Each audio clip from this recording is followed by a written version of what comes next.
नमस्कार।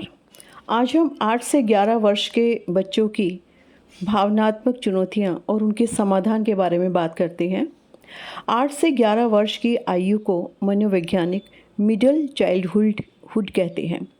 यह वह उम्र है जब बच्चा केवल परिवार की दुनिया में नहीं रहता, बल्कि दोस्तों, स्कूल, सोशल मीडिया, प्रतियोगिता और समाज से भी प्रभावित होने लगता है।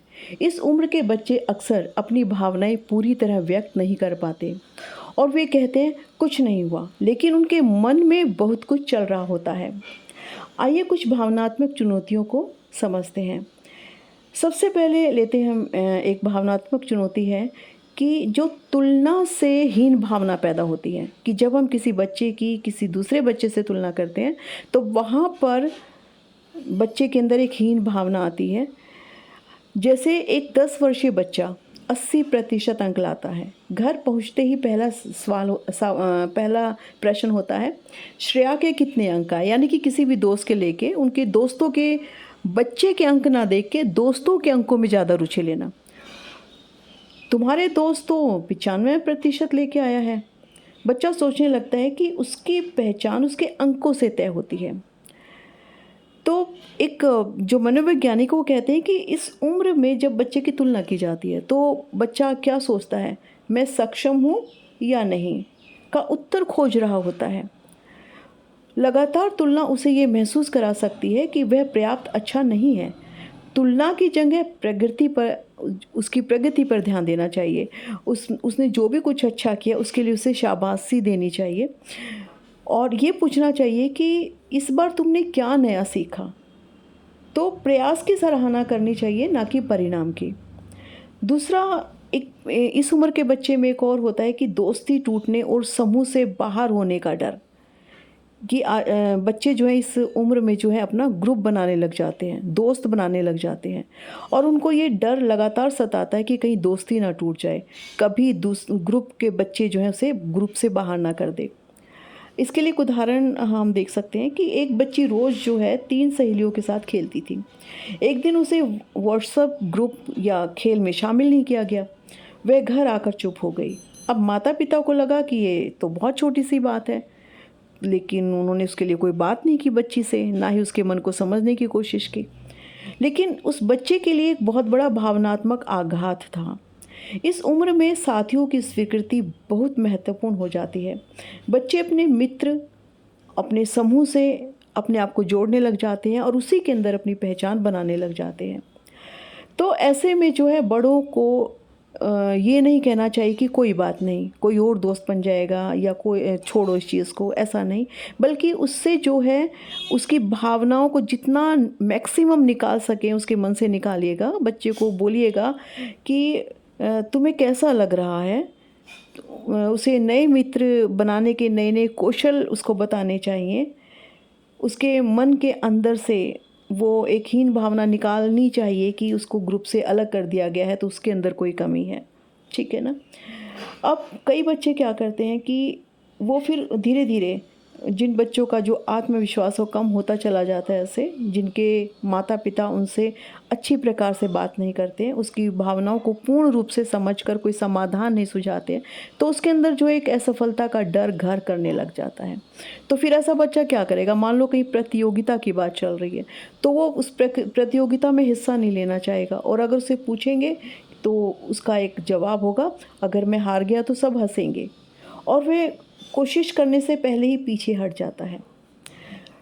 इसमें जो है हमें बच्चे के आत्मविश्वास को बनाए रखने के लिए लगातार जो है उसकी सफलताओं की सराहना करनी चाहिए, ताकि वो असफलता से ना डरे। उनको ये सिखाना चाहिए कि जब तक हम किसी प्रतियोगिता में हिस्सा नहीं लेंगे, तो हमें पता कैसे चलेगा कि हम कहाँ पर स्टैंड करते हैं। और गलतियाँ ही हमें सीखने के नए-नए अवसर प्रदान करती हैं। उनको एक लंबी और विस्तृत बातचीत के माध्यम से जो है सफलता, असफलता का भेद समझाना चाहिए कि जो असफलताएँ हैं किस प्रकार मनुष्य को आगे ग्रो करने में सहायता करती हैं। तो फिर बच्चा जो है असफलताओं से डरेगा नहीं, बल्कि वो हार से सीखना सीखेगा। फिर इसके अलावा फिर से एक बात यहाँ आती है कि इस उम्र का जो बच्चा है अपनी भावनाओं को पूर्ण रूप से व्यक्त नहीं कर पाता है। तो मान लो किसी ने स्कूल में उसका मजाक उड़ाया, तो बच्चा घर आता है, बच्चा इस बात पे बात करना चाहता है, तो यहाँ पर माता पिता को फिर से समय देने की आवश्यकता पड़ती है। बच्चा घर आता है, चिड़चिड़ा होता है, गुस्सा करता है, तो उसके इस कारण को समझने की कोशिश करनी चाहिए और उसको पूर्ण रूप से समय देना चाहिए। क्योंकि अगर नहीं उसको हम समझेंगे और नहीं उसको समय देंगे, उसकी मन की बातों को नहीं निकलवाएँगे, तो क्या होगा कि उस बच्चे को अंदर से बेचैनी, गुस्सा और उदासी महसूस होती है। तो ऐसे में जो है बच्चे को बहुत अच्छे तरीके से भावनाओं के बारे में बताना चाहिए, सिखाना चाहिए। उससे पूछना चाहिए आराम से, क्या तुम निराश हो? क्या तुम्हें बुरा लग रहा है? क्या तुम चिंतित हो? तो ऐसे में बच्चे को लगता है कि मुझे महत्व दिया जा रहा है और वो वन बाय वन करके अपनी भावनाओं को जो है शब्दों का रूप देने लगेगा। इससे जो बच्चे जो हैं अपने आप को जहाँ पर भी वो भावनात्मक रूप से कमज़ोर पड़ते हैं, तो अपने आप को सँभालना सीख लेते हैं। माता-पिता को जो है ज़रूर से ज़रूर समय निकालना चाहिए और पूरा ध्यान बच्चे पर देना चाहिए। अगर बच्चा स्कूल से लौटकर कुछ बताना चाहता है, तो माता-पिता चाहे कितनी ही बड़ी ज़िम्मेदारियों में व्यस्त क्यों ना हों, उन्हें जो है उस बच्चे से अवश्य बात करनी चाहिए। वरना फिर ये शिकायत करेंगे कि बच्चा तो हमसे कुछ शेयर ही नहीं करता। तो बच्चे को भावनात्मक सुरक्षा की आवश्यकता होती है। आप जितना उसको भावनात्मक सुरक्षा देंगे, जितना उसको समझने की कोशिश करेंगे, जितना उसके साथ बातचीत करेंगे, उतना ही वो भावनात्मक रूप से आपसे जुड़ेगा और अपनी बातें हर प्रकार की, अंदर की, बाहर की, स्कूल की, दोस्तों की, हर प्रकार की बातें आपसे शेयर करेगा। तो बच्चे के साथ हर रोज़ जो है बातचीत का माहौल ज़रूर बनाना चाहिए। दूसरा ये कि आज का बच्चा, चाहे वो 5 साल का है, चाहे वो 8 साल का है, चाहे वो 11 साल का है, उसे जो है भावनात्मक रूप से सुरक्षित वातावरण चाहिए, तुलनात्मक वातावरण नहीं चाहिए। उसे अपनी भावनाओं को व्यक्त करने की आज़ादी भी देनी चाहिए। वो तभी मिलेगी जब आप बोलेंगे, हाँ, हाँ, बताओ तुम क्या कहना चाहते हो। अगर आपने ये बोल दिया कि छोड़ो अभी समय नहीं है, बाद में बात करते हैं, तो बच्चा जो है अपनी बातों को छुपाना सीख जाता है। और फिर इसका एक और दुष्प्रभाव पड़ता है कि बच्चे को हमेशा अपनी समस्याओं के लिए शब्द नहीं मिलते। वो अच्छे तरह से उनको बता नहीं पाता है, बल्कि वो चुप हो जाता है और वो चुप्पी जो है अंदर ही अंदर गुस्से में बदल जाती है, ज़िद में बदल जाती है। वो कई बार ज़िद करके, गुस्सा करके आपका ध्यान अपनी ओर खींचने की कोशिश करता है। तो उसके व्यवहार के पीछे छिपी भावनाओं को समझना चाहिए, क्योंकि जो समस्याएँ हैं, बच्चों को बताना चाहिए कि समस्याएँ हैं तो समाधान भी होता है, लेकिन वो तभी होता है जब उसके साथ एक विस्तृत बातचीत की जाए। बच्चे का कई बार जो मौन होना है या चुप हो जाना है, ये भी एक प्रश्न हो जाता है।